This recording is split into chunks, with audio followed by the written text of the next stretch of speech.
Le samedi 19 février 2022, l'Union sportive de Sarre-Union accueillait l'Estac 3 pour son dernier match de cycle aller dans ce championnat de National 3. Victorieux récemment face au FC Mulhouse, puis contre le CSO Amnéville, les Bleus avaient à cœur de réaliser la passe de 3 face à la réserve troyenne. Avant le coup d'envoi, le club, par l'intermédiaire de son président Guy Hirion, a rendu hommage à Horst Biber, supporter et sponsor de l'USU de longue date, qui vient de fêter ses 80 ans. Et c'est en compagnie du partenaire du match qu'il a donné le coup d'envoi de la rencontre, qui était arbitré par Anthony Pacheco.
À la 53e minute, une frappe imparable de Simba Matubanzila à 25 mètres trouve la lucarne de Jonathan Grébil.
Allez, il faut que le reste monte aussi.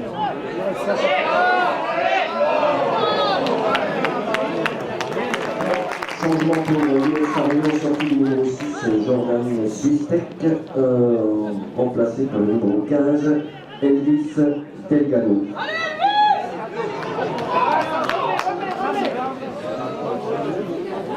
Les joueurs de Sébastien Meyer se procurent plusieurs occasions intéressantes et l'égalisation intervient grâce à Michael Borgé à la 79e.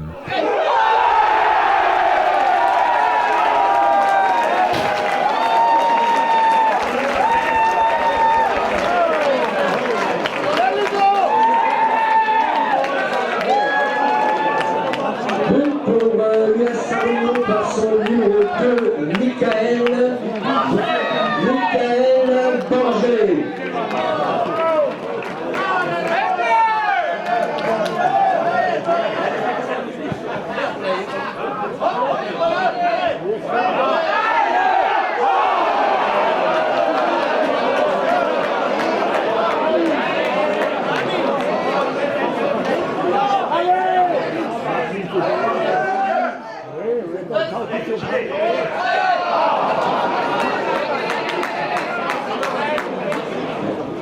Changement pour l'US Sarunion. Le premier changement pour l'US Sarunion, donc sortie du numéro 8, Joris Belkacem.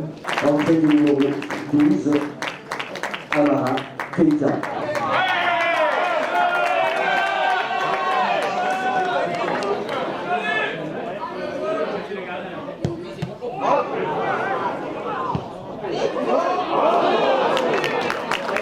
Changement pour l'US Sarunion, sortie du numéro 4, Jérémy Branca, remplacé par le numéro 13, Hugo Lopez. Dans les arrêts de jeu, le gardien de Lussieux, Jonathan Grébil, remporte son face-à-face avec un attaquant troyen par une parade exceptionnelle.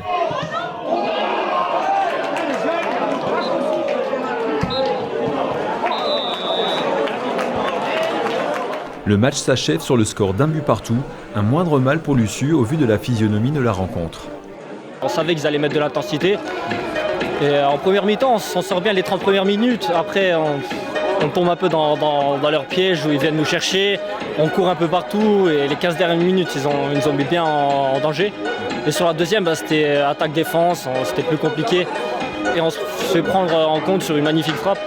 Et de là, ça change tout. On doit aller les chercher. C'est ce qu'on a réussi à faire pour venir égaliser. Et même presque sur la fin, venir mettre le 2. On a réussi à être solidaires, bien défendre ensemble, même si on s'est pris un but. Mais en général, on a fait un très bon match. Le résultat d'aujourd'hui laisse cependant au coach sarunionnais un sentiment partagé. Je viens de pester avec les joueurs parce qu'on ne doit jamais prendre ce but-là. L'adversaire avait une grosse maîtrise technique, une très belle équipe, on le savait, on les avait étudiés à la vidéo. On savait qu'on allait souffrir contre une équipe qui a une vraie supériorité sur le plan technique et tactique. Et puis on prend ce but sur l'une de leurs 2 frappes du match, quoi. On ne sort pas bien au cadrage alors qu'on le savait. Et puis derrière, il marque ce but-là qui nous coupe un petit peu les jambes. Après, heureusement, on a la bonne réaction. Je pense qu'on s'est bien révolté. On égalise, je pense que c'est mérité.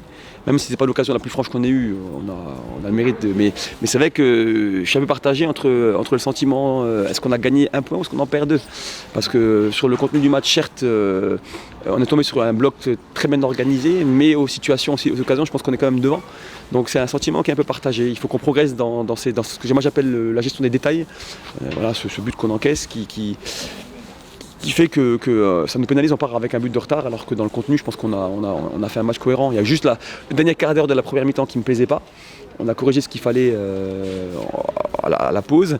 On est revenu avec de meilleures intentions, mais sur un temps plutôt fort, on prend ce but-là qui nous handicape. Donc voilà, c'est dommage, mais au moins on a fait le plus dur en revenant au score. Prochain match à domicile pour Lussieux le samedi 19 mars face au Racing.